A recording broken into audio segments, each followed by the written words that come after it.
Hey Big Lab Bible, I'm Kiara and my Instagram page is Kiara Jorgensen. So I'm currently travelling around Australia full time with my partner Jake and my fur baby Arlo in our self-converted Ford Transit van, which I'm currently sitting in.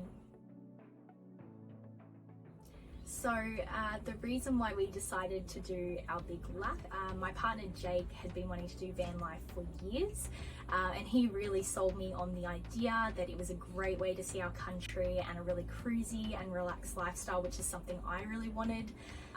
So yeah, our original plan was to trial van life over in America for 3 months, but of course COVID drastically changed our plans, and that's when we decided to just jump into doing it here in Australia. We fully committed to building our setup and hitting the road full time. And so we are currently in the Fleurieu Peninsula in South Australia. It's actually our 3rd time here. We love this part of Australia. We spent a bit of time in the lower half of WA last year, and then we crossed the Nullarbor back into SA, and we've sort of just stuck to the coast since then. So yeah, after we are done here in the Fleurieu, we'll be going to the Barossa for a little bit and then back to Queensland for the rest of winter. Our setup is a 2010 Ford Transit Jumbo, which we converted into a camper van ourselves, and I'll give you guys a little bit of a walkthrough of it later in the video. And so we stay at a real mixture of different camps. We do try to free camp as much as we possibly can, and we just find spots on wiki camps, which a lot of other Aussie travellers use as well. But yeah, sometimes they're free, sometimes they're like a budget, like $10 a night camp, and then usually we'll stay in a caravan park once, maybe twice a week. But that is usually a little bit more if we're somewhere close to a city. There's usually not as many free camps around those areas. But yeah, it really varies from week to week. In terms of what we prefer, definitely free camping. We just find it a whole lot more peaceful than caravan parks. So my favourite spot that we've camped, that's a really hard one. There's definitely a few that stick out in my mind. As for free camps, I'd probably have to say Point Brown and Point Drummond in the Eyre Peninsula. Yeah, they would definitely have to be some of my favourites, although all the free camps in the Eyre Peninsula are just beautiful. We pretty much love them all. And then in terms of paid camps, I would probably have to say Big Valley in Margaret River. That was amazing. It's an actual working farm there. So yeah, you're surrounded by sheep and rolling hills. It's so peaceful. And the other one would have to be Rapid Bay here in the Fleurieu Peninsula. That's really amazing as well.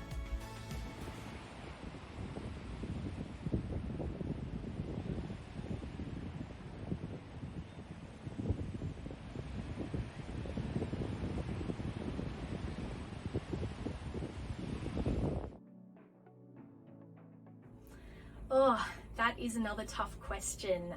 Favourite place that I've been to on our travels so far? Probably Esperance. I know a lot of people probably say that, but rightly so. It's an amazing place.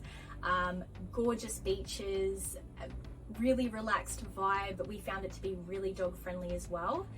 Yeah, that's probably like my favourite week on our trip so far was in Esperance. Love it there. And then other than that, I know it's super vague, but the entirety of South Australia as well. It has become my favourite state. Love it. Again, the beaches, the coastline, but also like their wine regions are amazing. Sort of like they're up in the hills is really beautiful. Dog friendly again, and we've found it super easy to free camp here in South Australia as well. So yeah, I would have to say Esperance and South Australia. Honestly, no. I mean, there have been some places that weren't standout, but I wouldn't go as far as to say that I wouldn't go back to them. So yeah, no, nowhere that I wouldn't go back to. I would have to say North Queensland is the place I am most looking forward to visiting. It's funny because I'm actually from Queensland, I'm from the Sunshine Coast, but I haven't ventured any further north than Rainbow Beach. So yeah, I'm really looking forward to exploring more of my home state. Yes, I do. I travel with this cutie right here, Arlo, who's being very good for the video today. Normally he is full of beans. And I mean, we haven't known anything different the whole time we've been on the road, but I guess it does restrict you in some small ways, mainly when it comes to visiting national parks. Sometimes you're not allowed at a few of the campsites that aren't pet friendly, and of course it is that little bit more expensive, but yeah, I mean, I guess we just have to plan a little bit more than most people probably would, but all in all, we don't find it that challenging to have a dog on the road. We love having him with us. Alright, come on. Can you get on the bed? Can you get on the bed? Come on, up you go. Good boy. Good Lay down. boy. Lay down. Can you sit down?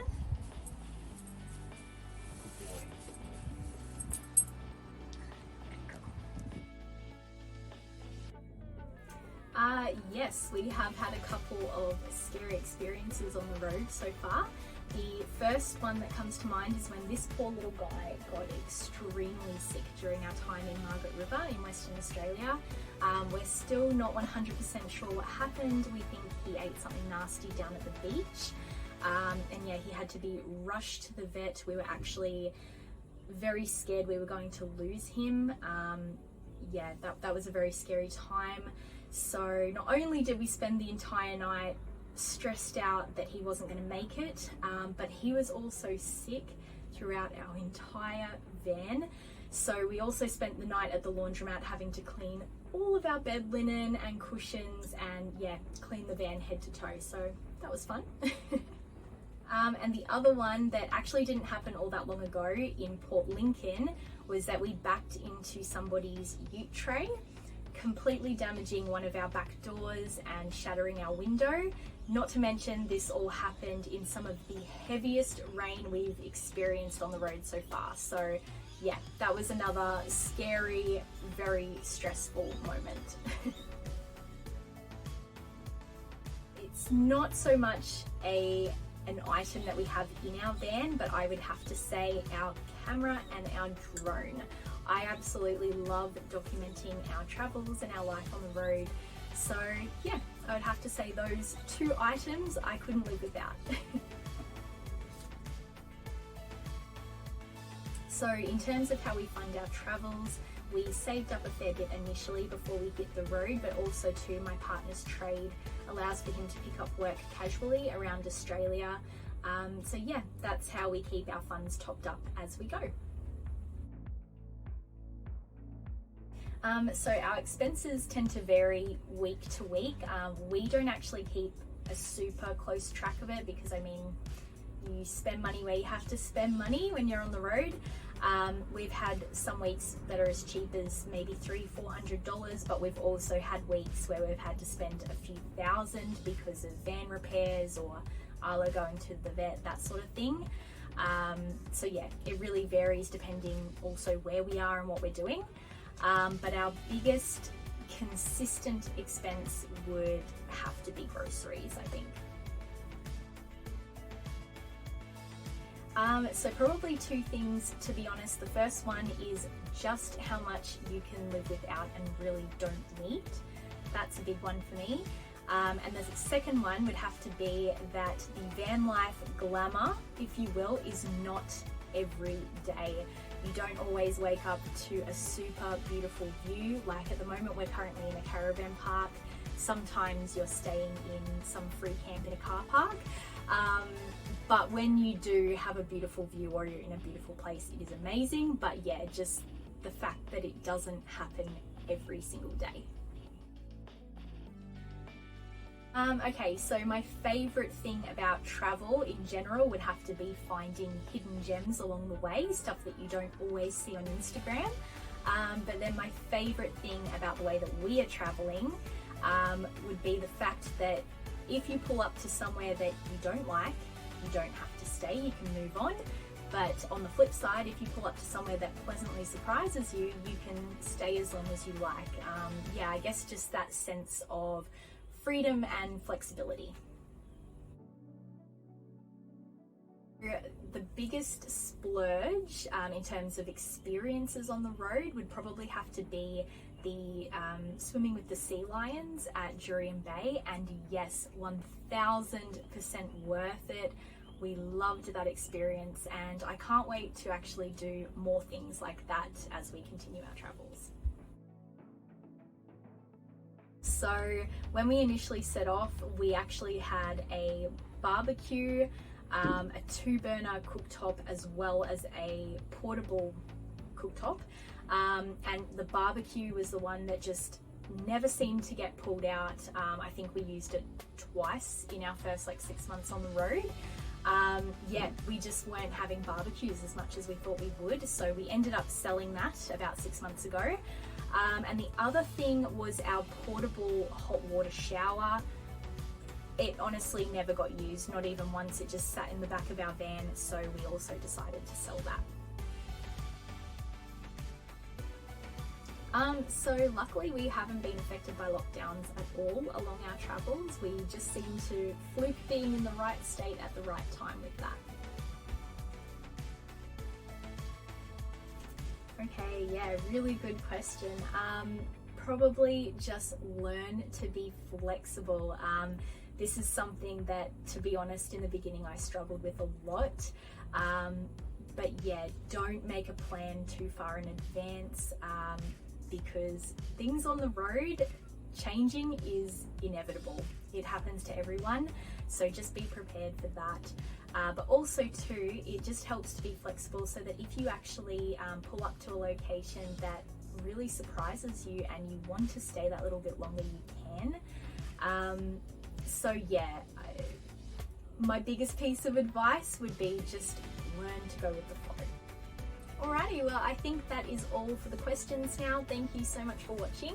And just before I go, I will give you guys a little quick tour inside our van as well.